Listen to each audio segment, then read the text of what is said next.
नमस्कार, मैं आपके साथ अंकित मिश्रा और आप देख रहे हैं न्यूज इंडिया। आज महाकुंभ की उन 10 तस्वीरों को आपको दिखाते हैं। क्या भव्य नजारा है। इन तस्वीरों के जरिए आपको दिखाते हैं अलग अलग जगहों की ये तस्वीरें हैं। अमृत स्नान की वो तस्वीर जो सुबह का पहला स्नान, महास्नान, जन सैलाब, जयगान और इन सब के बीच अलौकिक आरती, भव्यता, धार्मिक यात्रा के बीच अद्भुत संगम नजर आ रहा है। तो सनातन ध्वज का जो परचम है वो लहरा रहा है। ठंड पर आस्था भारी और चाक चौबंद सुरक्षा की पूरी प्रशासन की तैयारी। ये तस्वीरें हम साफ तौर पर आपको दिखा रहे हैं और इन तस्वीरों के जरिए जरा समझिए कि आज ये सदियों बाद का जो संयोग है वो सीएम योगी के उन इंतजामों की बदौलत आज भारतीय जनता या यूं कह लूं पूरे विश्व को नसीब हो रहा है जो इन तस्वीरों में नजर आ रहा है।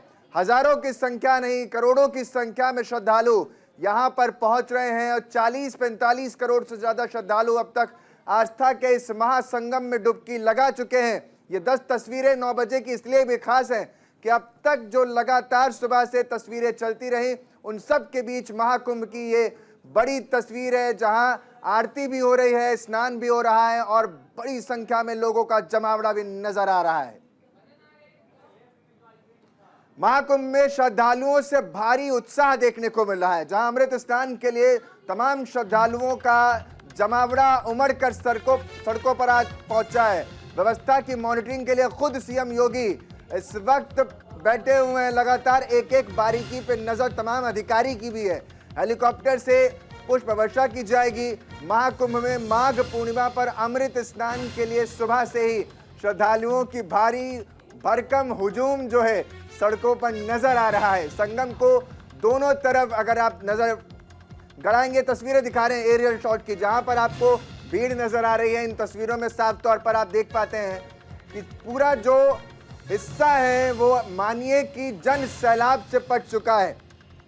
आज गंगा का स्नान करने के लिए हर व्यक्ति निकलकर यहां डुबकी लगाने पहुंच रहा है। अमृत स्नान में आज ये जो खुशी आप मेरी आवाज में महसूस कर पा रहे हैं वो उसी अमृत स्नान को लेकर है जहां सबसे पहले सुबह सुबह नागा साधुओं के अखाड़ों ने स्नान किया, फिर अन्य अखाड़ों के साधुओं ने, संतों ने स्नान किया और इसके बाद अलग अलग घाटों पर आम श्रद्धालुओं का स्नान की अनुमति दी गई। महाकुंभ में अब तक 46 करोड़, ये तस्वीरें देखिए आप जरा, ये अपने आप में उस भव्यता, उस दिव्यता को दर्शाती है जो सनातन का डंका पूरी दुनिया में बजाती है। वाकई श्रद्धालु डुबकी लगातार लगा रहे हैं और आते हैं, परिवार के साथ आते हैं, फिर वापस अपने घरों में इन्हीं खुशियों और इन्हीं यादों के साथ लौट रहे हैं। लेकिन जो इतिहास बन रहा है वो ये स्वर्णिम पल है जो माघ पूर्णिमा के रूप में निकलकर सामने आया है, जहां ये तस्वीरें जो जनता का हुजूम या यूं कहूं जनता का सैलाब अगर संगम में उतर आया है तो गलत नहीं है। तस्वीरें दिखा रहे हैं दर्शकों को, सीधी तस्वीरें हैं, एरियल शॉट के जरिए देख रहे हैं। आप सोचिए जरा, आप आसमान से देख रहे हैं तो मानो ऐसा लग रहा है कि पुष्प किसी ने बिछा दिए हों। आप सोचिए जरा सामने से ये तस्वीरें कैसी होंगी, कितना हुजूम वहां पर इस समय मौजूद होगा।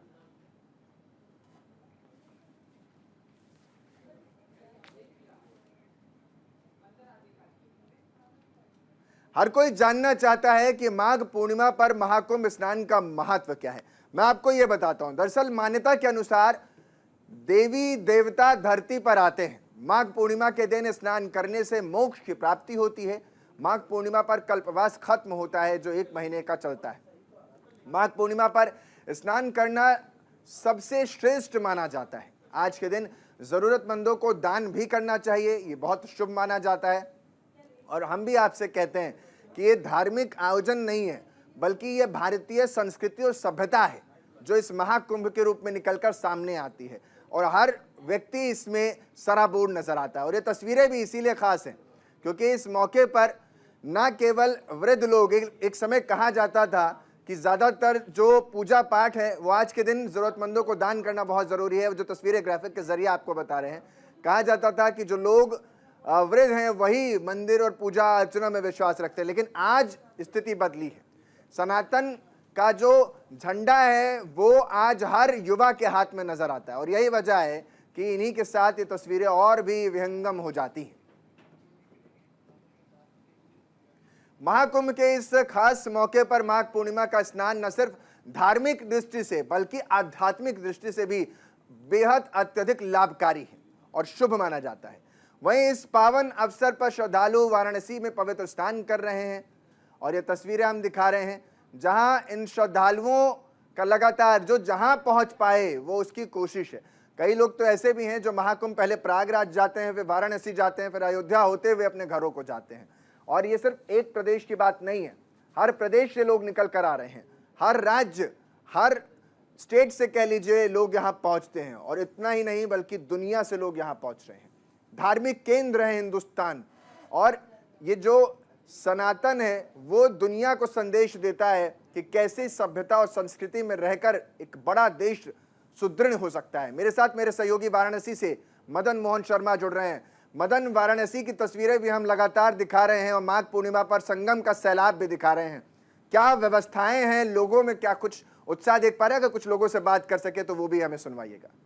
बिल्कुल, जिस तरह से कहा जाए कि आज माघ पूर्णिमा है और माघ पूर्णिमा में चौथा जो है शाही स्नान है। ऐसे में जो है तस्वीरें जो है इस समय प्रयागराज की, और प्रयागराज में आप देख सकते हैं कि लगातार जो है ये संगम मार्ग है और यहाँ पे लगातार देख सकते हैं श्रद्धालुओं का जो है आवागमन हो रहा है। लाखों की संख्या में श्रद्धालु जो है यहाँ पे कहा जाए तो प्रयागराज पहुंचे हैं। प्रयागराज में आकर के संगम में जो है वो आस्था की डुबकी लगा रहे हैं।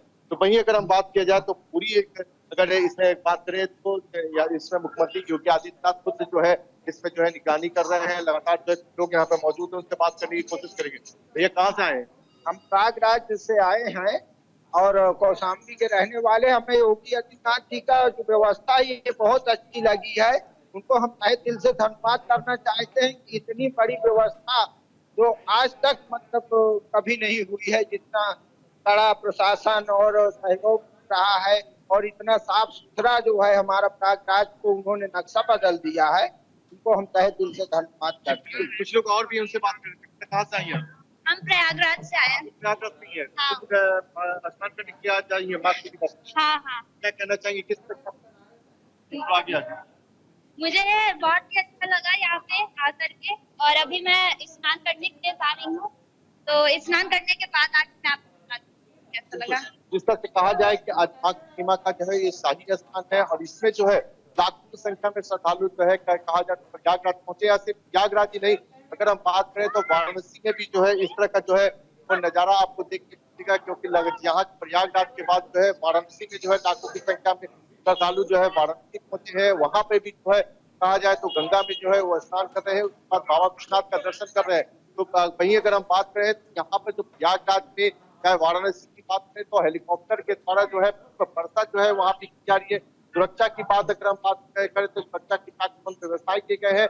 जो श्रद्धालु यहाँ पर प्रयागराज पहुंच रहे हैं उनको किसी भी प्रकार की कोई दिक्कत ना हो और उनको जो है सही से स्नान कर सके, इसका जो है पूरा ख्याल रखा जा रहा है। जगह जगह जो है बैरिकेडिंग की गई है और बैरिकेडिंग के माध्यम से जो है कहा जाए लोगों को जो है ये बताया जा रहा है कि आप जाना है और कौन सी घाट से जाकर के स्नान करना है। तमाम जो है बूथ लगाए गए हैं। जो पिछले जो घटना देखने को मिली थी उसके बाद लगातार प्रशासन के साथ साथ मुख्यमंत्री योगी आदित्यनाथ कहा जाए तो उसकी मॉनिटरिंग कर रहे हैं और लगातार कहा जाए तो है निगरानी करते जा रहे हैं। लगातार अधिकारियों से बात कर रहे हैं, पल पल की जो है रिपोर्ट दे रहे हैं। वहीं अगर हम बात करें तो ड्रोन कैमरे से जो है निगरानी की जा रही है। तमाम ऐसे सोशल मीडिया पर जो भ्रामक खबरों जो फैला रहे हैं उनके भी निगरानी रखी जा रही है। इस तरह से कहा जाए तो व्यवस्थाएं जो है चाकमंद है। लगातार जो है सुरक्षा कर्मी जो है तैनात है। जो घाट की जो स्नान करने के लिए जो शरणार्थी आ रहे हैं तो ये कहा जा रहा है कि आज जो है स्नान करके गंतव्य को जाए, वहां पे ना ठहरे। और लगातार अगर हम बात करें तो श्रद्धालुओं को ले जाने और लाने की व्यवस्था जो है कहा जाए तो प्रशासन के द्वारा की गई है। लगातार जो है बसें जो है लगाई गई है। तो कहा जाए तो बस स्टॉप से लेकर के तक संगम तक लेकर के आ रहे हैं। लेने की संख्या जो है बढ़ाई गई है। तो वहीं अगर हम बात करें तो जो भी मेला क्षेत्र है, मेला क्षेत्र में जो है कहीं भी जो है कहा जाए तो वीवीआईपी जो आज अस्पताल है उसको जो है कहा जाए तो निरस्त कर दिया गया है। कोई भी गाड़ियां जो है मेला क्षेत्र नहीं आ रही है। वहीं अगर की बात करते हैं तो एकल मार्ग जो है एक नंबर से प्लेटफॉर्म आ रहे हैं तो उनको जो है 9 नंबर प्लेटफॉर्म से बाहर निकलना है। तो तमाम व्यवस्थाएं इस तरह से की गई है। लगातार जो है सुचारू रूप से जो है स्नान हो रहे हैं। लाखों की संख्या में अगर हम बात करें तो श्रद्धालु जो है संगम में डुबकी लगा चुके हैं और साथ ही साथ अगर अभी तक की बात करें तो 45 करोड़ से भी ज्यादा जो है श्रद्धालु जो है प्रयागराज के हैं और प्रयागराज के आज वो प्रयागराज में जाकर डुबकी लगाए हैं। वही अगर हम बात करते हैं मदन, क्योंकि एक ये भी वजह इसके पीछे मान कर चलें कि जो लोग यहाँ प्रयागराज जा रहे हैं वही लोग यहाँ पर भी पहुंच रहे हैं, क्योंकि एक भीड़ जो है वो यहाँ से निकलकर श्रद्धालुओं की उस तरफ भी जा रही है, तो इसकी वजह से व्यवस्था थोड़ी चरमरा जाती है। उसको लेकर के खास सरकार की तरफ से क्या कुछ इंतजाम है जिससे लोगों को दिक्कत का सामना ना करना पड़े? एक छोटा सा जवाब। देखिए अंकित, बिल्कुल जिस तरह से मैंने पहले बताया कि जो श्रद्धालु आ रहे हैं प्रयागराज के बाद जो वाराणसी जा रहे हैं तो जाने में किसी प्रकार की कोई दिक्कत ना हो, तो इसके लिए ट्रेनों की संख्या बढ़ाई गई है, बसों की संख्या बढ़ाई गई है। वही जो है प्रशासन के द्वारा जो है उनको से जो है घाटों तक भेजना है उसका पूरा इंतजाम किए गए हैं। लगातार जो है पुलिस टीम जो है मौजूद है, घाटों पे मौजूद है, तमाम जो है फोर्सेस डिप्लॉयमेंट किए गए हैं कि किसी भी प्रकार की कोई अनहोनी ना हो। एनडीआरएफ के साथ साथ जो है जल पुलिस भी जो है पूरी तरह से तैनात है। लगातार जो है अनाउंसमेंट किए जा रहे हैं कि आप जो है सही से घाट पे जाएं और स्नान करके अपने गंतव्य को जाए। बहुत बहुत शुक्रिया तमाम जानकारी देने के लिए। आप जरा वो दो तस्वीरें दिखाते हैं जिसमें वाराणसी और अयोध्या दोनों इस समय एक तरीके से भक्तों के सैलाब से पटी हुई हैं, और ये वजह है वाराणसी की तस्वीरें आप देख पा रहे हैं। काशी को कहा जाता है कि वो इसी तरीके से सुबह काशी की इन्हीं घाटों पर उमड़ते घुमड़ते हुए होती है, यानी असंख्य घंटों की आवाज से ये काशी जगती है। तो दूसरी तरफ अयोध्या है, राममय, जहां राम राज्य चलता है, और यही वजह है जहां राम होंगे वहां उनके भक्त जरूर होंगे। और दोनों तस्वीरें आप इस समय देख पा रहे हैं काशी और वाराणसी की, ये दोनों यानी वाराणसी और अयोध्या, ये दोनों अपने आप में इसलिए भी खास है क्योंकि यहाँ इन दोनों की सुबह जो होती है वहाँ सूरज भी झुककर सलाम करता है, सूरज भी इस ध्वजा पताका के आगे एक समय के लिए रुक जाता है। सोचिए जरा, जिस मंदिर में विराजमान राम लला हैं, 5 वर्ष जिनकी आयु है, वो जब सुबह उठते हैं तो उनका सूर्य अभिषेक खुद करने सूर्य आते हैं, अपनी किरणों से सबसे पहले उन्हें जगाते हैं। तो आप सोचिए जरा, इन दोनों की तस्वीरें कितनी खूबसूरत होती हैं, और इन घाटों को सदियों से यूं ही देखा गया है, सिर्फ इनको संवारा जा रहा है। अब ये सीढ़ियां न जाने कितने ही पखचिंदों की, एक तरीके से कहें कितने ही जो लोग हैं उनकी गवाही देती है, जो यहाँ पर पहुंचकर अपनी श्रद्धा को और भी ज़्यादा बढ़ाते हैं, ये यूं कहें संगम के इस डुबकी के साथ ही और भी ज़्यादा खूबसूरत कर देते हैं। मेरे साथ हमारे दोनों मेहमान भी जुड़े हुए हैं, जहाँ हमारे साथ स्वामी उपमन्यु महाराज भी हैं, तो हिंदू धर्मगुरु पंडित राजेश शर्मा भी हैं। और इन सबसे पहले, क्योंकि आज जो सवाल है सबसे बड़ा यही है उपमन्यु जी, कि ये जो तस्वीरें हम दिखा रहे हैं, अयोध्या भी हो, वाराणसी भी हो, या फिर आपका प्रयागराज हो, हर तरफ भीड़ है। अयोध्या और वाराणसी में भी जो लोग जा रहे हैं, क्या ये मानकर चला जाए कि जो लोग प्रयागराज जा रहे हैं वो अयोध्या और वाराणसी जाएंगे तो वो फल जो है वो दुगना हो जाता है? आज देखिए, फल दुगना हो या ना हो,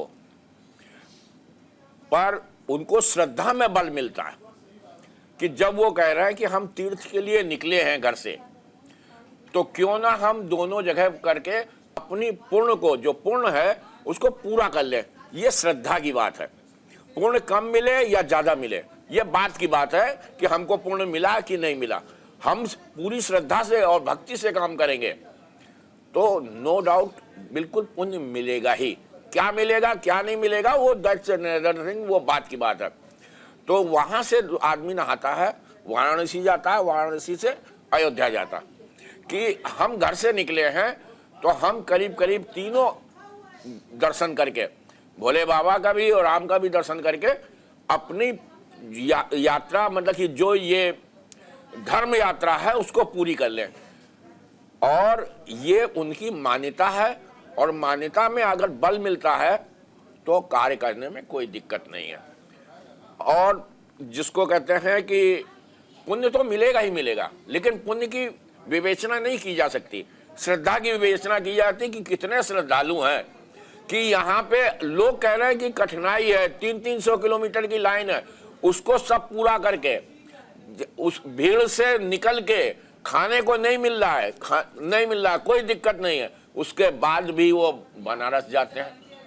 ये हमारी सनातन संस्कृति के में श्रद्धा और विश्वास का अटूट संगम दिखाई दे रहा है कि आदमी थका मांदा सब कुछ है कि उसको संगम स्नान करने में इतनी दिक्कतें हुई, वो दिक्कतों को उसने पार कर लिया और उसके आगे बढ़ गया, बनारस चला गया, बनारस से वो क्या कहते हैं अयोध्या आ गया कि तीनों जगह स्नान किया, स्नान तीनों जगह किया, तीनों जगह पूजा की भक्ति भाव से। तो उसको अंदर से दोनों चीज है ना, एक मानसिक एक आध्यात्मिक, तो दोनों तरीके से उसको तसल्ली होती है कि हमने अपना जो तीर्थ यात्रा है वो पूरी कर ली। बहुत से लोग कहते हैं कि खाली वहां जाने से, बहुत से लोग कहते हैं, मान्यताएं हैं ये बदली भी जाती हैं और अलग अलग मान्यताएं अलग अलग क्षेत्र की हैं, इसमें उंगली उठाने की जरूरत नहीं है कि हम दोनों जगह जाएंगे तभी हमारा वो व्रत पूरा होगा।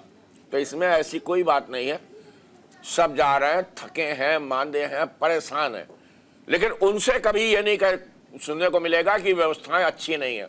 सब जितने भी हैं, आपने जैसे जगह जगह दिखाया, सब कहते हैं व्यवस्थाएं बहुत अच्छी हैं, लेकिन विरोधी जिनको राजनीति में विरोध करना चाहिए, खूब देश के प्रोग्रेस में बोलना चाहिए आगे, वो देश के प्रोग्रेस में नहीं चाहते हैं, देश कैसे बढ़ेगा वो नहीं चाहते हैं, उनको उनके दिमाग में नकारात्मकता भर गई है कि उनको विरोध करना, अच्छे से अच्छे काम का विरोध करना।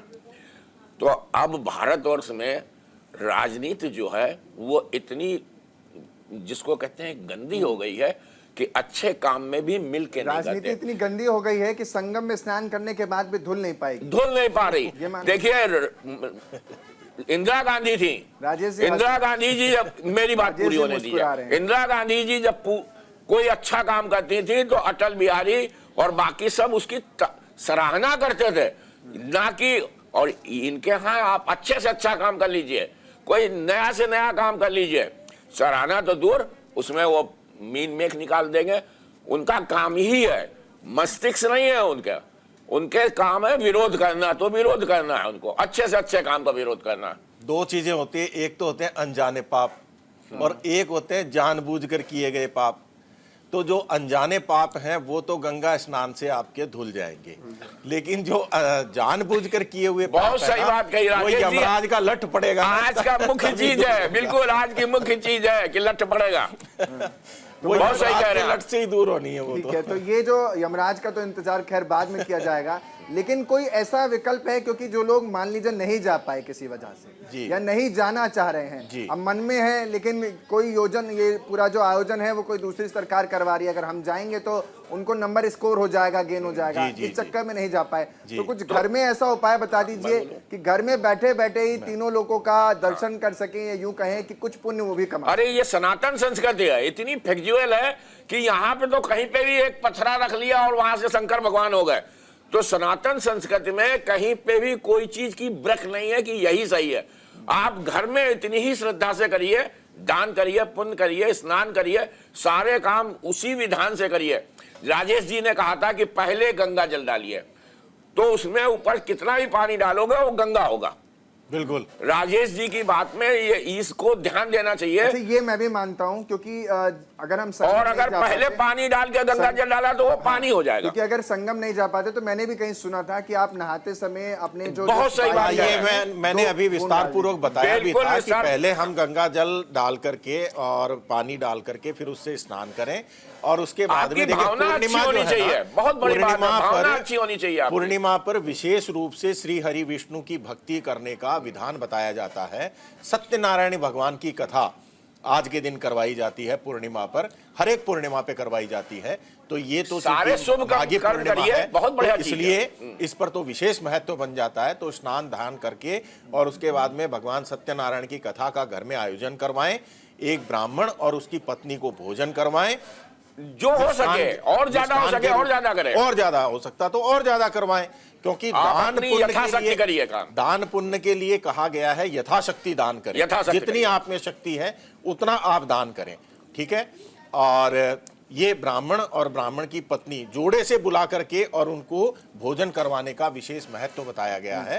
तो उनको बुला करके भोजन करवाएं, जितना आपसे दान पुण्य हो सकता है वो करें। सनातन संस्कृत में कहीं ब्रेक नहीं है जी, कहीं ब्रेक नहीं है। आप जैसे चाहें वैसे पूजा करिए, जहां चाहें वहां पूजा करिए। भाव प्रधान बताया गया। भाव, श्रद्धा और विश्वास भाव होना का चाहिए। बहुत ज्यादा महत्व होता है। भाव अगर आपका कि यहाँ तो ईश्वर व्रत के है ही नहीं कि ये नियम है, सात्विक कोई नहीं। तो सात्विक भाव से अगर आप कोई भी कर्म करते हैं तो उसका फल यही हमारी आपको सनातन संस्कृति है। निश्चित रूप से प्राप्त होगा। और अगर आपका भाव शुद्ध नहीं है तो कुछ भी करते युवा रहो। पीढ़ी है जी। उसके जहन में, क्योंकि आप दान पुण्य का बात कर रहे हैं, तो दान पुण्य से एक तो होता है कि हम खुद स्वेच्छा से दान देना चाहते जी। हैं, लेकिन युवा पीढ़ी में आजकल मैंने देखा है कि कई बार क्या होता है कि जब आप मंदिरों में जाते हैं तो सबसे पहले दान पात्र होता है, वो उसको भी मजाक कई बार उड़ जाता है और कई बार लोग उससे भी बड़े अपने आप में विचलित हो जाते हैं कि इधर भगवान को देखें कि नीचे दान पात्र को देखें। आप किसी को बदल नहीं सकते। वो बदलेगा जब अच्छी सोच आ जाएगी उसके मस्तिष्क में, जब अच्छे विचार आ जाएंगे तभी बदलेगा। देखिए, वो अभी उपनिषद नेगेटिव महाराज ने कहने एक वाला बात और हाँ। कही थी कि मनुष्य के जो है ना 3 गण होते हैं, जिसमें देवगण है, मनुष्य गण है बहुत और सही बात राक्षस कह गण रहे हैं है। आप। तो जो राक्षस प्रवृत्ति के लोग हैं, जिनका राक्षस गण है, वो कभी भी हमारी संस्कृति को उनको तो स्वीकार तारा ही नहीं जाएगा, वो उनको कहते तो हैं कि भगवान साइड ही में रख बचाएंगे। दीजिए। हाँ, उनको साइड वो कर कहते हैं, दीजिए नहीं, वो और कहते हैं, अपना दान कर्म पात्र को करते साइड में रख जाइए। दीजिए, जिससे जब बिल्कुल। निकल के जा रहा हो आदमी तब दे ले। बिल्कुल, बहुत अपना सही। कर्म के नीचे कीजिए। रहेंगे तो फिर तो अपना कर्म करने से अब हमें अपना देखना है। दूसरों का अगर इतना ज्यादा हम वो देखने लग गए, क्योंकि देखिए जो हमारा सतयुग था या त्रेता युग था, उस समय में भी हमने देखा था कि राक्षस प्रवृत्ति के लोग होते थे और वो जो भी हवन यज्ञ वगैरह जो भी हमारे किए गए जाते थे उनमें व्यवधान उत्पन्न व्यवधान करते पूरा थे। करते तो इसलिए उन राक्षस प्रवृत्ति के जो भी लोग हैं वो उसकी आलोचना करेंगे, हमेशा करेंगे, लेकिन उनको साइड में करके ठीक है, और निमित्त हम मात्र अपना कर्म आलोचना करें। भी अगर सही दिशा में हो तो वो भी सही है। एक छोटे से ब्रेक के लिए यहाँ पर रुकना पड़ रहा है। आप कहीं मत जाइए, बने रहे हमारे साथ, देखते रहिए न्यूज़ इंडिया।